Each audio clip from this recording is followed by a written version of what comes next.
the year 1944, the United States Army Air Forces reached its maximum size of 2.4 million servicemen.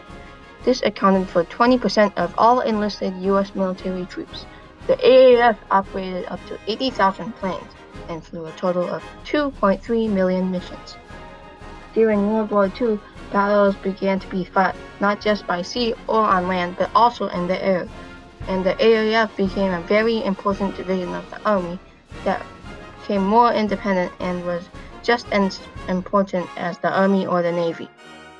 Although the AAF might be recognized less than the Army or the Navy, its airmen still made great sacrifices while fighting for the United States. Around 150,000 airmen were casualties and about 88,000 were killed. They also faced many dangers, and American airmen in Europe before 1944 had only about a 1 in 4 chance of completing their tour of duty unharmed. The United States Army Air Forces played a major role in the battles of World War II. The millions of airmen contributed to the Allied victory and made many breakthroughs and improvements during the war.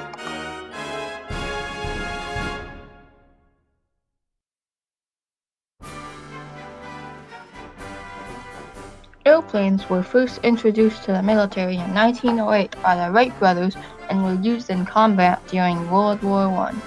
What is now the United States Air Force was originally part of the Signal Corps, which was a division of the Army, and became the Army Air Service at the end of World War I. One of the leaders of the Air Service, General Billy Mitchell, wanted the air troops to be independent and thought they would play a critical role in future wars. The generals at the time did not agree, and he was court-martialed for criticizing the Army and Navy leaders. Mitchell was later proven correct and was awarded a Congressional Gold Medal after his death. He is now considered the father of the modern Air Force. In 1939, President Franklin D. Roosevelt set a goal to produce 50,000 airplanes each year to prepare for the war that had started in Europe. During the next few years, 2 million factory workers, many of them women, built a total of 324,750 aircraft to supply the AAF, Army, Navy, and other allied countries. At the same time, thousands of people joined the Air Corps, and many more were trained through the Civilian Pilot Training Program, or CPTP.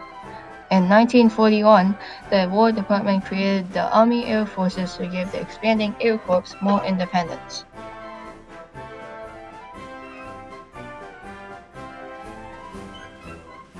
Led by General Henry Arnold, the AAF developed new and better equipment. General Arnold worked to ensure that the AAF would have the most advanced equipment and training, and many research centers were founded. They developed new technology and equipment, including rockets, radio special bombs, and better aviation gasoline. The Army Air Forces also developed new strategies and tactics as it gained more independence from the Army. Starting in 1942, the AAF flew daylight bombing missions against German targets, mostly using B-17 Flying Fortresses and B-24 Liberators. The AAF consistently suffered heavy losses, with up to 20% of the bombers shot down. The fighter planes that were used at the time, such as the P-47, couldn't fly far enough to protect the bombers, and these raids weren't very successful. With the arrival of the AAF, the Royal Air Force switched to bombing at night as part of the Allied strategy of around-the-clock bombing, mostly due to high losses. Starting in late 1943, the Army Air Forces were able to use the P-51 Mustang as a long-range fighter escort for their bombing missions. After many adjustments, including the addition of fuel tanks carried underneath the plane, the P-51 was able to fly from bases in England to Berlin and back. After 1943, the AAF was much more successful, and their intent became to target German planes as much as possible. By the time of the D-Day invasion in June 1944, the Luftwaffe was crippled and wasn't able to respond.